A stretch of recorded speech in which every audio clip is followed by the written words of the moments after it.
Orang Timur itu menyebut sesama manusia dengan satu ungkapan yang bagus sekali. Aokbian. Aokbian itu artinya badan sebelah. Dia tidak bisa hidup tanpa badan sebelah. Kecuali kalau stroke. Tanpa badan sebelah. Siapa yang di sini ke kiri, kanan dan kiri. Itu tidak boleh dipisahkan. Siapa yang datang gereja, dia hanya datang badan kanan.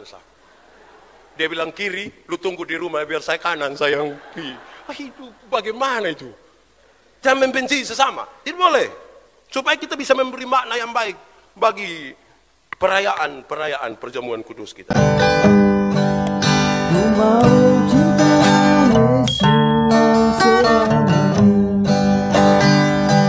Salam. Sekali lagi, salam. Bapak Ibu saudara-saudara, waktu masih jadi pendeta jemaat, belum pindah ke kantor sinode, saya marah sekali. Kalau orang supaya malas gereja lagi, terus duduk kok hanya sekedar cari perhatian, dong tidak ke gereja sementara kumpul-kumpul begitu, minum-minum sopi, terus saya bilang, buat apa? Namanya Bapak, ada perjamuan ini Bapak. Saya marah itu, marah betul-betul marah. Kenapa saya marah? Perjamuan itu adalah sebuah refleksi yang sangat dalam sekali.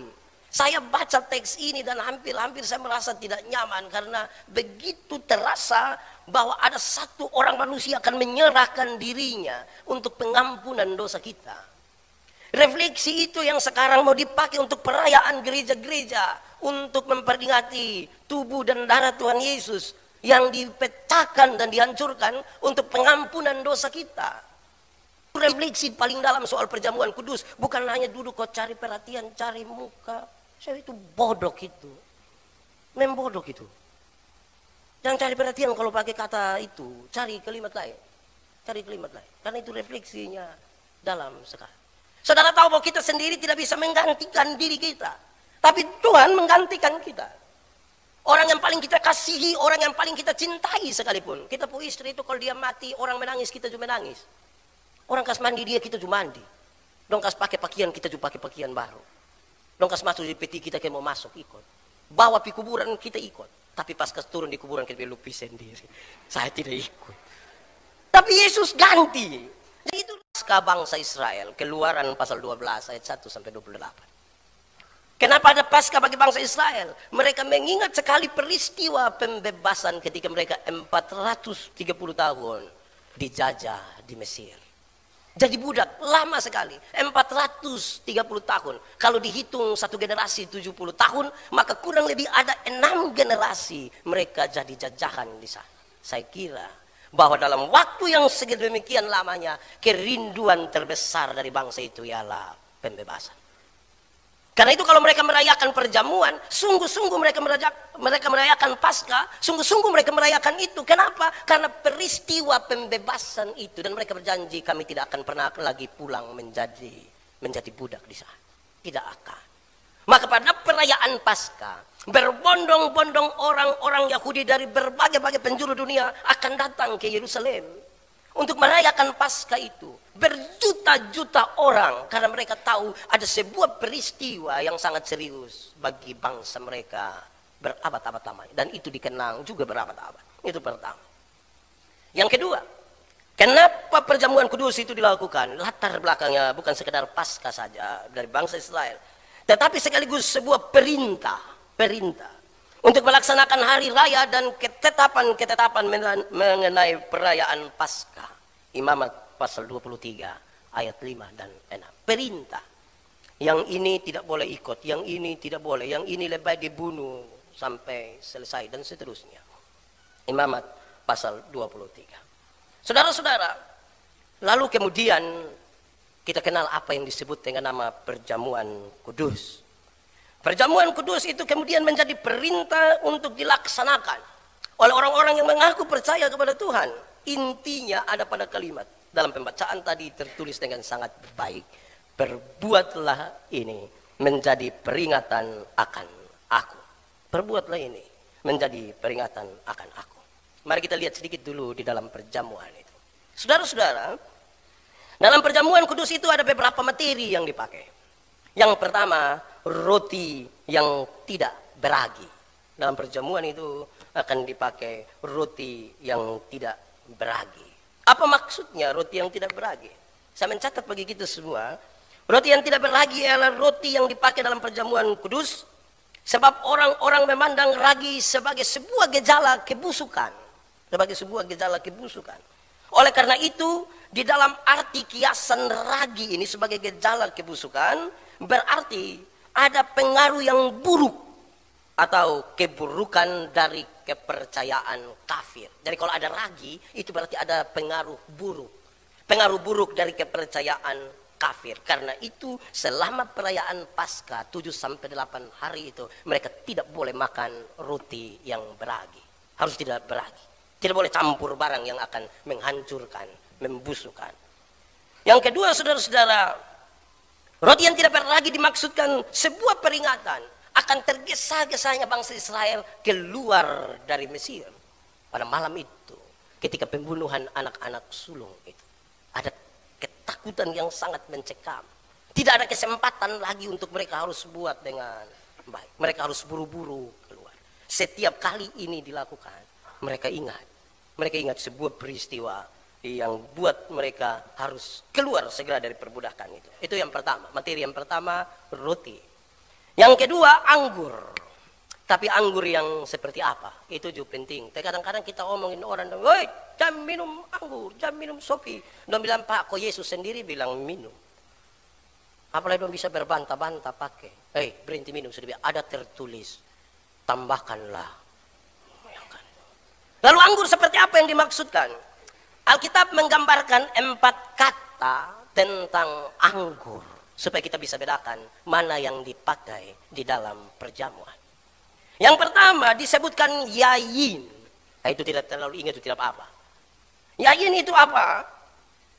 Itu istilah yang dipakai untuk sari buah anggur dan tahapan-tahapannya sampai difermentasi. Artinya istilah itu bisa dipakai untuk sari buah anggur, tetapi juga bagi anggur yang sudah difermentasi dan bisa bikin mabok sedikit. Itu dia punya pengertian. Itu kata pertama. Yang kedua dipakai kata tiros. Tiros itu apa? Itu sebuah kata yang berarti anggur baru atau anggur yang baru dituai. Itu anggur baru. Anggur baru. Tidak tahu mau buat apa, pokoknya ini yang baru. Ketiga. Kata yang dipakai untuk menjelaskan tentang anggur itu ialah sekar. Sekar. Apa itu? Itu pada umumnya diterjemahkan sebagai minuman yang memabukkan. Minuman yang memabukkan. Keempat, dipakai kata di dalam Alkitab dipakai kata oinos. Apa itu?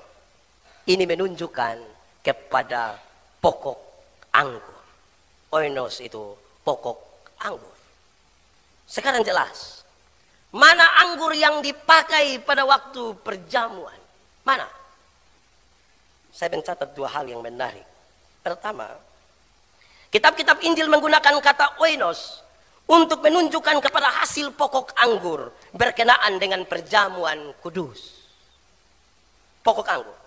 Anggur yang tidak difermentasi adalah satu-satunya yang disebut hasil pokok anggur. Jadi kalau sudah difermentasi itu bukan pokok anggur.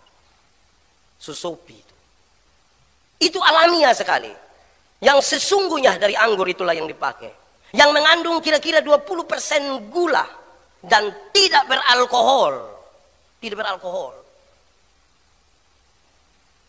Kalau fermentasi, maka fermentasi itu merusak sebagian besar gula yang ada di dalam anggur itu. Dan mengubah apa yang dihasilkan oleh pokok anggur. Anggur yang telah difermentasi bukan merupakan pokok anggur lagi. Kemurniannya sudah hilang. Keasliannya tidak ada lagi. Kedua, catatan ini. Perjamuan kudus ditetapkan ketika Yesus dan para muridnya sedang makan Paskah. Hukum Paskah di dalam Keluaran pasal 12 ayat 14-20 melarang adanya penggunaan ragi atau zat fermentasi apapun selama pekan Paskah. Selama pekan Paskah tidak boleh ada yang beragi atau fermentasi dalam bentuk apapun. Itu berarti waktu pertama kali mereka merayakan Paskah bersama Yesus atau perayaan Paskah Yahudi, tidak ada yang beralkohol di situ. Tidak ada. Dicatat lebih lanjut bahwa dalam Perjanjian Lama minuman yang difermentasi sama sekali tidak boleh digunakan di dalam rumah Tuhan. Sama sekali tidak boleh. Demikian juga para imam tidak diizinkan untuk menghampiri Tuhan dalam ibadah kalau dia minum minuman keras. Imamat pasal 10 ayat 9 sampai 11. Jadi betul-betul anggur yang murni sekali. Saudara-saudara, lebih dalam lagi, mari kita lihat. Dari situ baru kita omong barang lain. Apa itu perjamuan kudus? Apa itu perjamuan kudus? Arti dan tujuan perjamuan kudus. Saya baca untuk kita. Arti perjamuan kudus adalah makan roti dan minum anggur yang tadi. Roti yang tidak beragi dan anggur itu untuk mengingat Tuhan Yesus. Seperti yang telah diperintahkannya. Bahwa roti adalah lambang tubuhnya dan anggur adalah lambang darahnya. Itu diperintahkan untuk dilakukan sebagai peringatan dirinya. Karena itu tujuan dari perjamuan kudus adalah mengingat bahwa Yesus Kristus datang ke dunia, mati, dikuburkan, dan bangkit pada hari yang ketiga untuk menebus dosa manusia. Perbuatlah ini sebagai peringatan akan aku, supaya setiap kali kamu meminumnya, kamu memberitakan kematian Tuhan sampai dia datang kembali. Itu makna dan tujuannya. Bagaimana cara perjamuan kudus mereka? Berdasarkan teks ini, kita diajar, kita diinformasikan bahwa sakramen yang diperintahkan dan dicontohkan oleh Tuhan Yesus berakar pada perjamuan Paskah bangsa Israel untuk memperingati keluar dari Mesir. Ciri-ciri penting dalam ritus ini ialah, ciri-ciri utama dari perjamuan ini ialah, satu, makan malam bersama keluarga. Makan malam bersama. Dalam Keluaran pasal 21 ayat 10 tertulis dengan sangat baik bahwa menu makan malam itu berlimpah-limpah. Jadi ada makan malam, acara makan bersama keluarga. Para peserta makan boleh makan beberapa kali. Boleh makan saja. Tidak apa-apa. Barang kita punya jadi makan saja. Makan beberapa kali. Bahkan harus menghabiskan daging anak domba yang dipanggang. Harus makan habis, jangan kesisa. Kalau besok pagi ternyata masih ada sisa, bakar sampai habis. Tidak boleh kesisa, makan sampai habis. Saudara-saudara, pembacaan tadi menjelaskan bahwa Yesus dan murid-muridnya sementara mulai dengan makan sama-sama di situ. Makan malam sama-sama. Kedua, ciri utama dari perjamuan itu. Kata makan dalam kebiasaan mereka itu biasa terdiri daripada kebiasaan Paskah mereka. Makan itu terdiri dari sayur pahit. Mungkin bunga pepaya. Pokoknya agak pahit-pahit sedikit. Sayur yang pahit, sayur hijau, dan semacam kuah. Saya tidak tahu kuah brenibon, kuah apa. Pokoknya kuah. Ada kuah di situ. Ini adalah makanan pembuka. Ini makanan bersama, makan bersama, makanan pembuka yang ditutup dengan cawan pertama dalam perayaan Paskah Israel. Lukas pasal 22 ayat 17. Makan bersama, tutup dengan cawan pertama. Ciri yang ketiga, yang terakhir. Perjamuan kudus itu, setelah makan keluarga itu, setelah makan semua kenyang-kenyang, mata suaga berat-berat sedikit itu, baru mereka masuk dalam makanan inti mereka, yaitu roti yang tidak beragi dan anggur yang murni itu. Jadi acara makan-makan keluarga dulu, pesta dulu, baru masuk pada yang terakhir. Bagian kedua ialah makan roti yang tidak beragi. Maksudnya apa? Sederhana, supaya kalau hari ini kamu makan dengan baik, kamu ingat dulu kamu budak di Mesir. Kamu hanya makan roti yang tidak beragi. Itu catatan tentang perjamuan kudus. Saudara-saudara, Lalu catatan perjamuan kudus itu. Apa yang harus kita lakukan? Nilai-nilai apa yang perlu kita ambil hari ini dalam kaitan dengan tema kita, perjamuan terakhir sebagai peringatan akan aku. Apa itu? Satu, nilai utama dari persekutuan, dari perjamuan kudus itu adalah persekutuan sebagai keluarga Allah. Keluarga-keluarga yang duduk dan makan bersama. Murid-murid itu tidak semua mereka adalah orang-orang bersaudara kalau kita belajar dari teks tadi. Tetapi sekarang mereka duduk makan bersama-sama, tidak boleh ada permusuhan di antara mereka. Tidak boleh. Bersaudara-bersaudara tidak boleh bermusuh. Bersaudara tidak boleh berkelahi. Bersaudara tidak boleh bermarah. Baru kita pantas duduk makan bersama dalam perjamuan itu. Kalau tidak kita munafik. Sekarang periksa, hubungan kakak adik dong ada baik kok. Hubungan dengan tetangga baik. Kalau tidak baik jangan makan perjamuan kudus. Dalam persiapan perjamuan kudus, kita diingatkan sebelum masuk kepada ini larangan, dia kasih tahu, hendaklah masing-masing orang yang akan masuk dalam perjamuan kudus, hendaklah dia menyadari akan dosa dan kesesatannya. Sadar sedikit. Sadar. Ini sadar semua. Sadar. Sadar terus merendahkan diri di hadapan Tuhan Allah. Merendahkan diri di hadapan Tuhan Allah. Yang kedua, dari setelah sadar dan merendahkan diri, hendaklah setiap orang yang akan mengambil bagian dalam perjamuan kudus, harus dia bertanya pada dirinya sendiri, apakah dia percaya bahwa Yesus itu telah menebus dosa-dosanya? Percaya aku tidak? Kalau tidak percaya tidak usah. Percaya aku tidak? Kalau percaya datang.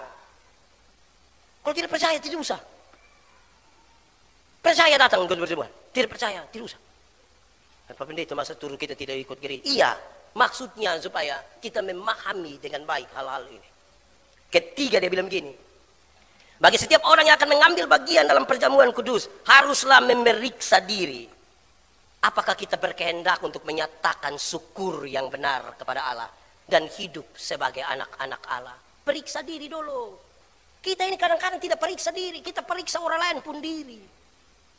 Khotbah-khotbah tidak ditujukan kepada khotbah datang, ini khotbah tidak kena saya, kena Pak Lulu. Dia lewat saya pun kepala saja.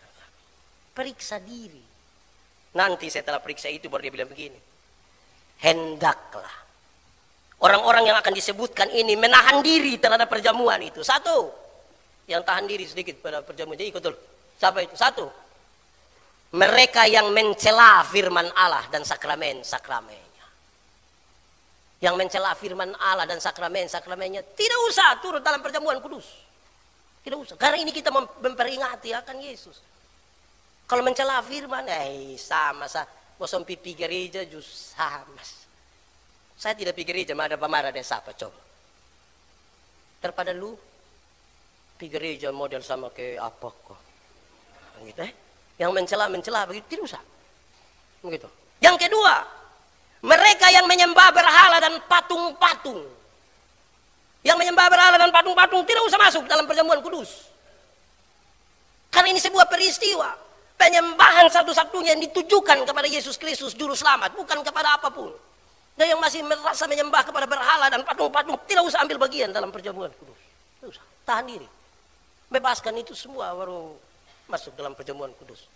Karena kita mau memperingati Yesus yang mati karena dosa-dosa. Ketiga, mereka yang memuja orang yang telah meninggal. Yang memuja orang yang telah meninggal. Yang biasa main jalangkung dong itu. Jangan datang. Yang masuk dalam perjamuan kudus. Kasih tahu angka dulu. 24 kok 42. Isi salah. Ketiga, yang percaya pada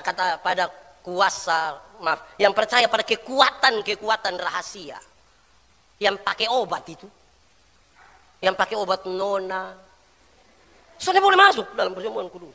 Di sini ada yang pakai obat nona. Saya rasa tidak ada ya di sini nih. Obat nyong saja. Tapi kalau dia pakai obat asma tidak apa-apa ya. Itu obat juga tapi. Yang percaya pada kekuatan rahasia tidak boleh. Yang bersumpah palsu. Yang bersumpah palsu tahan diri, tidak usah ikut perjamuan. Yang bersumpah palsu. Salah satu bentuk sumpah palsu itu yang datang kau bilang, ya saya percaya dan berjanji dengan segenap hati. Bikin muka sedih-sedih, berfoto, kirim di kampung supaya orang tahu dia ada CD. Tapi as itu dia tidak pernah injak gereja, itu sumpah palsu. Yang bersumpah palsu jangan ambil bagian dalam perjamuan kudus. Kan itu sumpah palsu. Kalau sumpah itu as itu. Sumpah saya tidak ambil, saya hanya pindahkan saja. Itu tidak pantas itu. Sumpah ini tidak gusur. Hanya saudara yang bilang, oh saya tidak bilang. Yang bersumpah palsu tidak boleh. Yang apa lagi? Yang menimbulkan perpecahan dalam jemaat. Kan ini makan keluarga ini. Yang menimbulkan perpecahan dalam jemaat, jangan ambil bagian dalam perjamuan kudus. Yang hasut sana, hasut sini. Yang kalau dia bawa omong kita lihat dari jauh dia bilang, lu ada dengar kosong deh. Itu tuh hasut itu. So angkat tangan yang biasa menghasut. Di sini sonde, di sini omong terus terang saja. Itu tahan diri. Yang menimbulkan perpecahan dalam jemaat, jangan. Tahan diri. Karena perjemaat itu diibaratkan sebagai tubuh Kristus. Tubuh Kristus. Mata tidak lebih penting dari tangan. Kaki tidak lebih penting dari perut. Itu harus saya bilang kepada saudara, siapa yang malam-malam ketika di perut sakit, mau pergi belakang, terus kaki bilang perut. Lu jamara, lu pi sendiri ya, saya. Tidak bisa. Mau pergi kita pergi semua. Jadi yang menimbulkan perpecahan dalam jemaat, merusak tubuh Kristus. Yang terakhir, mereka yang membenci sesamanya, yang benci sesama manusia, tidak boleh. Supaya hidup itu jangan benci orang. Kenapa tidak boleh benci orang? Berulang-ulang kali saya bilang begini, jangan marah, jangan dendam, jangan benci. Karena apa? Kemarahan dan kebencian itu tersimpan dalam dada orang bodoh. Hanya orang bodoh saja yang benci. Kenapa? Kalau pendeta ini benci sama Pak Lulu, yang rugi pendeta kok Pak Lulu? Pendeta yang rugi. Karena setiap kali dia Pak Lulu pemuka, hati enak kok tidak? Setiap kali Pak Lulu bilang selom Pak Pendeta, saya puas hati enak kok tidak? Tidak. Setiap kali orang cerita tentang Pak Lulu pun kebaikan, saya puas hati enak kok tidak? Tidak enak. Kalau saya sayang saya pun diri, saya harus berhenti membenci orang lain. Berhenti. Kalau sayang diri, berhenti. Saya mau tanya kita dulu. Ada orang yang kita tidak suka kok? Ada. Dia ada di dalam ruangan kok tidak?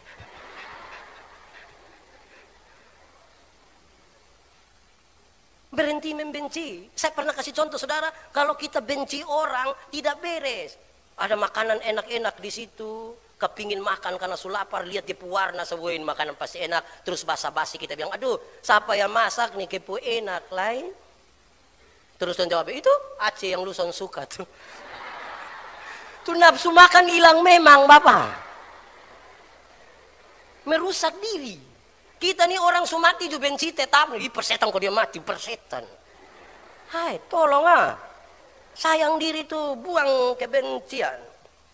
Ya saudara, nilai pertama dari persekutuan itu supaya kita terus akan mengingat akan Kristus adalah persekutuan sebagai keluarga Allah. Hidup tidak boleh bermusuh. Orang Timur itu menyebut sesama manusia dengan satu ungkapan yang bagus sekali. Aokbian. Aokbian itu artinya badan sebelah. Dia tidak bisa hidup tanpa badan sebelah. Kecuali kalau stroke. Tanpa badan sebelah. Siapa yang di sini ke kiri kanan dan kiri. Itu tidak boleh dipisahkan. Siapa yang datang gereja dia hanya datang badan kanan sah. Dia bilang kiri, lu tunggu di rumah biar saya kanan, saya yang kiri. Itu bagaimana itu? Jangan membenci sesama. Tidak boleh. Supaya kita bisa memberi makna yang baik bagi perayaan perjamuan kudus kita. Kedua, nilai yang perlu kita ambil dan kita catat dalam perjalanan perjamuan kudus kita ialah, ingat, bahwa dahulu kamu adalah budak di Mesir. Dahulu kamu adalah budak dosa. Dan sekarang kamu dilepaskan, kamu dibebaskan. Dalam pembebasan itu kita layak duduk satu hidangan dengan Tuhan. Dalam perjamuan itu kita bebas. Dalam kebebasan oleh karena penebusan itu, kita sekarang percaya kita pasti masuk surga. Di tahun berapa? 1987. Sekarang tahun berapa? 2017. Yakin masuk surga? Tahu lah ini. Soal itu. Kita tidak memberi makna tentang pengorbanan Kristus. Sekarang kamu dibebaskan. Saya suka lagu dulu. Sekarang saya sudah bebas. Sekarang saya sudah bebas. Apalagi kok? Pokoknya saya telah bebas oleh darahnya Tuhan Yesus. Kita dibebaskan. Itu nilai kedua. Yang ketiga, nilai yang perlu kita pakai adalah perjamuan kudus itu dilakukan atau harus diingatkan terus menerus, terus menerus, terus menerus.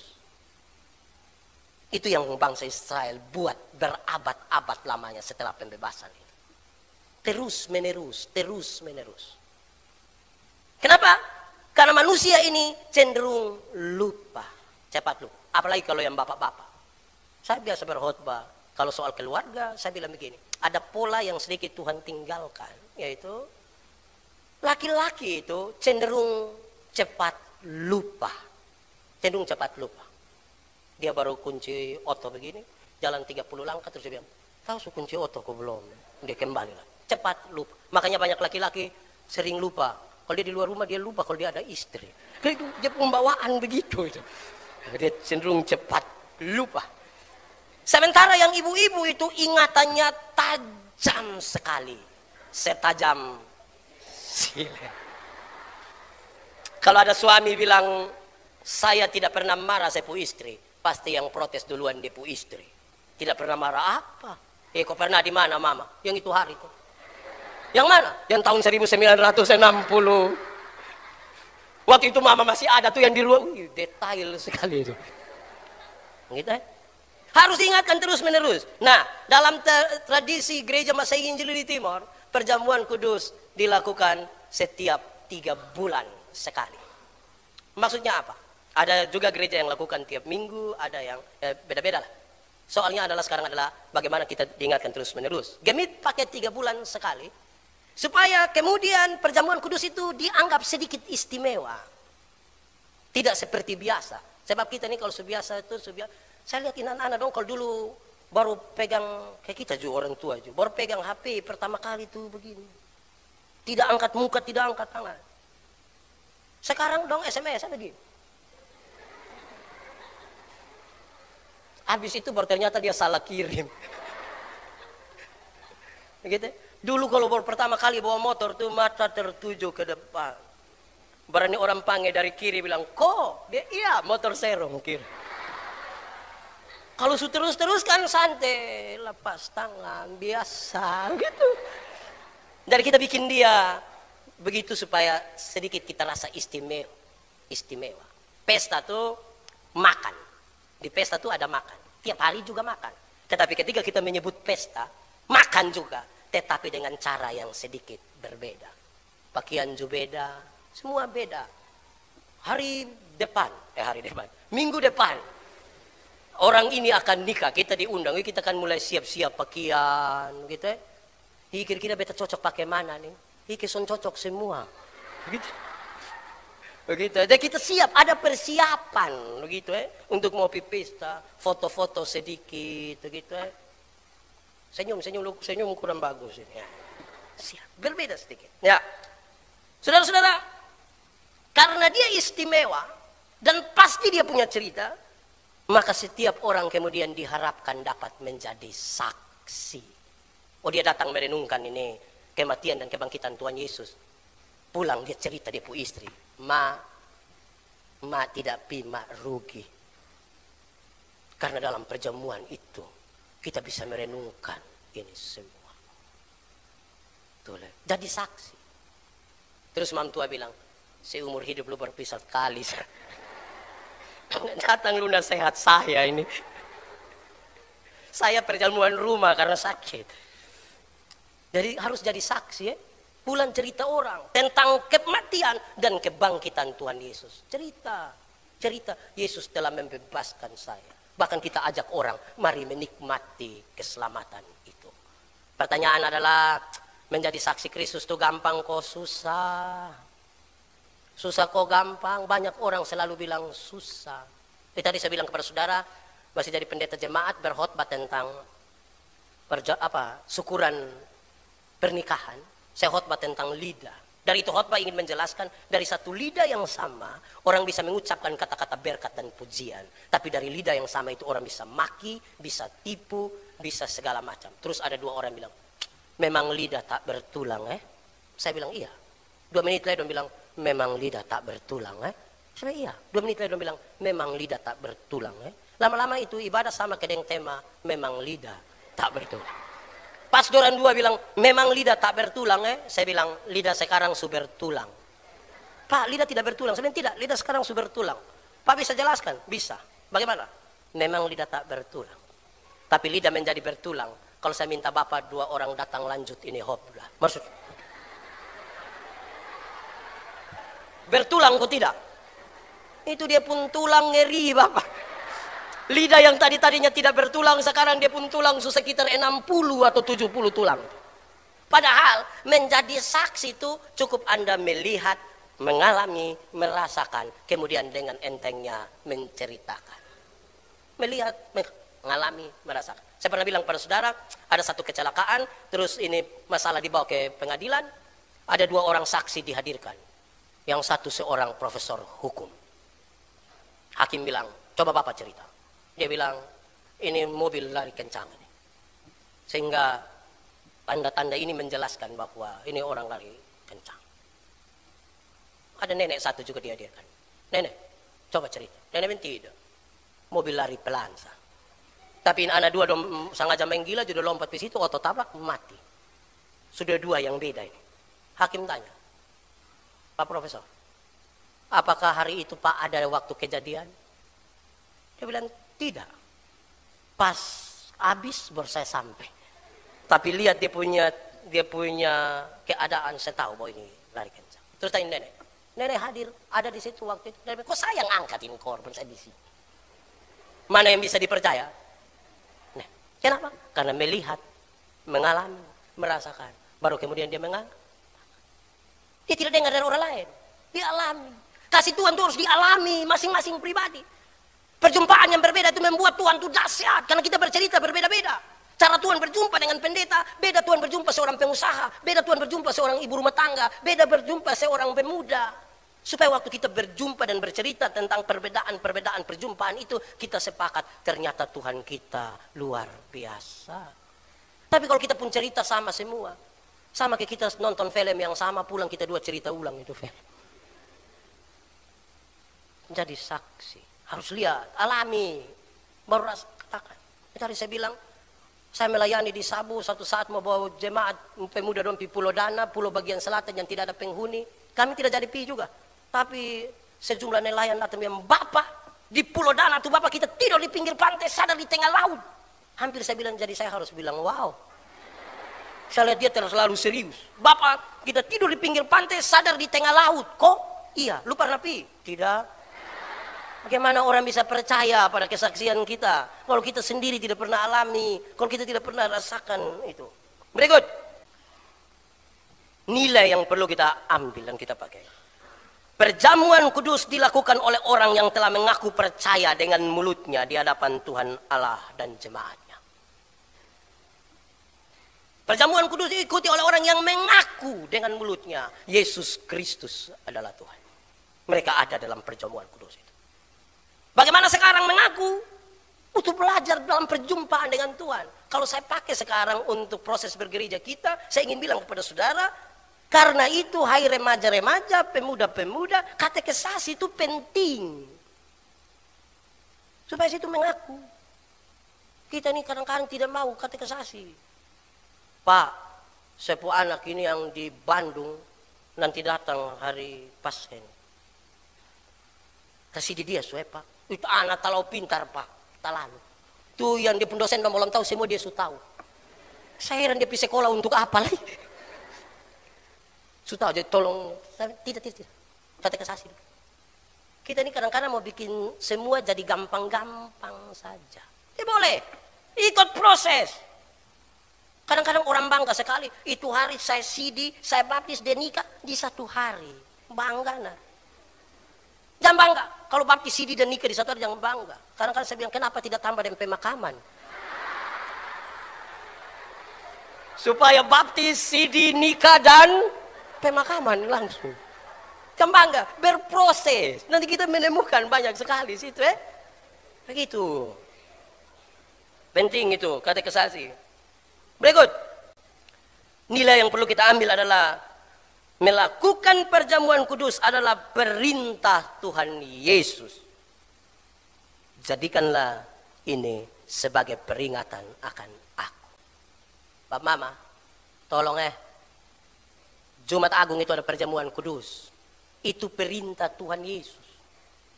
Datang ku ikut. Setengah sedikit itu itu. Datang ikut perjamuan. Itu perintah Tuhan. Barang siapa tahu bahwa ini benar tapi dia tidak melakukannya, dia berdosa. Mari kita kumpul sama-sama. Hidup sama-sama. Kenapa tidak? Sama-sama tuh enak. Lihat satu kita bisa jadi bahan. Lihat satu jadi bahan. Hidup sama-sama. Baik itu. Perintah Tuhan. Saudara, dalam kebersamaan itu kita membangun hidup. Tadi malam saya KKR di Semau. Saya pulang jam kira-kira 10:30 malam. Di atas perahu kecil itu saya dengan itu bab tua yang punya perahu. Sugelap lagi di tengah laut lagi. Saudara bisa bayangkan. Kalau digelap lagi dan di tengah laut lagi baru hanya ada kita dua. Tidak mungkin kan saya bilang dunia ini hanya milik kita berdua. Tidak mungkin itu, tidak mungkin. Itu saya belok jauh sekali itu. Lalu apa yang harus dilakukan? Saya ajak dia bercerita. Kami dua bercerita lewat itu kegelapan. Walaupun kadang-kadang ketika gelombang besar saya bilang, Bapak. Dia bilang, tidak apa-apa Pak Pendeta. Tapi iya Bapak tidak apa-apa saya. Jadi bercerita tuh enak. Duduk sama-sama orang. Saudara tahu, kita mungkin suka menyendiri. Kalimat ini penting. Kita mungkin suka menyendiri. Tapi saudara tidak bisa sendiri tanpa orang lain. Anda mungkin suka menyendiri. Jangan ganggu. Saya ada gondok. Mungkin itu. Tapi saudara tidak bisa sendiri tanpa orang lain. Ibu-ibu dong kalau marah tuh lu berangkat. Lu pi sudah. Pas kita jalan dia bilang, lu jalan. Gitu nulis. Ya, Anda mungkin mau menyendiri. Tapi belum tentu suka hidup sendiri. Tidak bisa. Saya khotbah bagi ini anak muda dong. Saya bilang, ini pemuda dong. Ini pun cara pacaran saya pusing dan orang. Dong naik itu trail yang KLX itu. Dong putar agak jauh sedikit. Takut polisi, soalnya pakai helm. Dong putar ikut jalur 40. Sampai sana setengah malam. Dong dua bakal lari sedikit di atas motor. Yang laki-laki kas berhenti motor. Terus dia bilang, lu turun. Nona bilang, Kak, lu turun. Waktu sampai di bawah, lu jalan. Kak, ini mah jalan. Waktu itu Nabi bilang, biar beta jalan. Pas dia bilang, lu mau kasih tinggal beta. Kayak drama Korea saja. Kita mungkin sendiri, mau menyendiri, tapi tidak bisa hidup sendiri. Karena itu, mari gabung-gabung Kalau sejaga toko sendiri, jaga kios sendiri, mari kumpul-kumpul begini nih baik, Bapak. Kita pakai pakaian sendiri, kan rasa kayak karmana kok. Datang kalau lihat ame satu pakai rok bunga-bunga, baju garis-garis, sepatu kotak-kotak. Terus kita bilang, Adi, kita bisa belajar dari persekutuan itu sesuatu lagu. Begitu, jadi hidup bersama tuh indah. Jangan. Oke, baik. Berikut. Nilai yang perlu kita pakai sebagai peringatan akan aku dalam perjamuan kudus. Melakukan perjamuan kudus berarti memberitakan kematian Tuhan Yesus sampai dia datang kembali. Kita duduk bersama-sama, kita bicara tentang perbuatlah ini sebagai peringatan akan aku. Terimalah, makanlah dan minumlah. Tapi ingatlah dan percayalah bahwa tubuh Tuhan, tubuhku telah dipecahkan bagi kamu dan darahku telah ditumpahkan bagi kamu. Setiap kali kita merenungkan itu, kita betul saya orang berdosa. Pada saat itu barang dijalankan tuh, itu betul-betul kita rasa kita ini berdosa. Saya berdosa betul. Ternyata saya pun hidup di dalam ini tidak seindah saya pun penampilan di luar. Saya berdosa sekarang. Saya tipu. Saya tidak kasih tahu. Saya merenungkan itu keadaan. Itu baik sekali. Terakhir, nilai yang perlu kita pakai sekarang. Peringatan akan aku. Dalam perjamuan kudus itu. Dalam perjamuan kudus, kita merayakan persekutuan antara satu anggota dengan anggota lain. Tetapi juga kita merayakan persekutuan kita dengan Tuhan Allah. Ini refleksinya bagus. Siapa yang mengaku dekat dengan Tuhan Allah, dia peduli pada lingkungan di mana dia ada. Yang mengaku dekat dengan Tuhan Allah, dia baik dengan sesama manusia. Yang mengaku punya iman kepada Tuhan Allah, itu dinyatakan dalam hubungan-hubungan sebagai manusia. Ini sebuah refleksi yang sangat bagus, sangat baik bagi kita semua. Sehingga berdasarkan itu saudara-saudara, harusnya kita tidak seperti orang-orang yang tidak mengenal Tuhan Allah. Kita ada karena pengenalan yang benar akan Tuhan. Dan karena itu tiap-tiap waktu bukan saja kita diingatkan, tapi kita berefleksi untuk membangun hidup ini lebih berkenan kepada Tuhan sambil menanti kedatangan Kristus yang kedua kalinya untuk menjemput saya dan saudara. Tuhan memberkati kita dengan firman-Nya.